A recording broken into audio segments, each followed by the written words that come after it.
இப்போ நம்ம ஹாஸ்பிட்டல் போலாமா இல்ல பவிய பார்க்க போலாமா? சரி, பவியே பார்க்க போவோம். அவங்க வீட்லயும் ஆம்பளை யாரும் கிடையாது, பசங்களும் கிடையாது.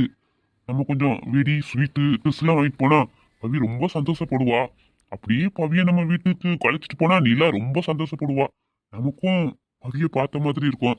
அவளுக்கு ஏதாச்சும் சர்ப்ரைஸா எதுவும் வாங்கிட்டு போவோம். அவ அப்படியே ஷாக் ஆயிருவா. நம்மளால முடிஞ்சதை நம்ம பர்ச்சேஸ் பண்ணியாச்சு. பவிக்கு இந்த சாரி எல்லாம் பிடிக்குமான்னு தெரியல. சரி, நம்ம போய் பவிக்கிட்ட கொடுத்து சர்ப்ரைஸா ஃபர்ஸ்ட் போய் நிப்போம்.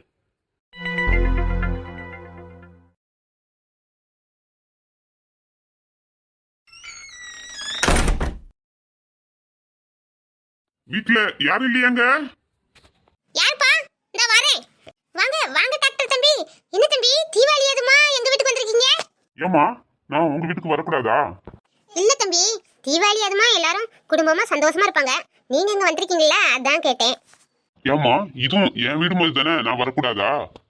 ஐயோ, நீங்க வரக்கூடாதுன்னு தப்பான அர்த்தத்துல எல்லாம் சொல்லல தம்பி. வாங்க வந்து உட்காருங்க. அம்மா, இதுல உங்களுக்கு கொஞ்சம் வெடி ஸ்வீட்டு ட்ரெஸ் எல்லாம் வாங்கிருக்கோமா, வாங்கிக்கிடுங்க. தம்பி, எங்களுக்குலாம் இது எதுக்குப்பா? உனக்கு ஏன்பா வீண் சிரமம்? அம்மா, உங்களுக்கு ஒரு பையன் இருந்து வாங்கி தந்தா நீங்க இப்படிதான் சொல்லுவீங்களா? என்ன உங்க பையனா நினைக்க மாட்டீங்களா? அதுக்கு இல்லப்பா, திடீர்னு வாங்கிட்டு வந்தோடனே எனக்கு கொஞ்சம் தயக்கமா இருக்கு. சரி, நீ என் பிள்ளை மாதிரி தான், கொடுப்பா. அம்மா, பவி எங்கம்மா? அவ ரூம்ல தான் இருப்பா. நீங்க உட்காருங்க தம்பி, நான் உங்களுக்கு காப்பி போட்டு கொண்டு வரேன். இல்லம்மா, நான் பவிக்கு ஒரு சேரீ எடுத்திருக்கேன். நான் அதை பவிக்கிட்ட கொடுக்கட்டுமா?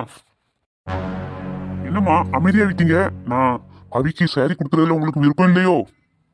இல்லப்பா. சரி, அவ ரூம்ல தான் தம்பி இருப்பா, போய் கொடுங்க. தேங்க்ஸ்மா. இந்த தம்பி என்ன அர்த்தத்துல பிள்ளைக்கு சேலை வாங்கி கொடுத்தாரு? சாதாரணமா கொடுத்தா பிரச்சனை இல்லை, தப்பான எண்ணத்துல கொடுத்தா அது பிரச்சனை ஆயிருமே. அந்த கடவுளுக்கு தான் தெரியும் இவர் என்ன எண்ணத்துல சேலை வாங்கி கொடுக்காருன்னு.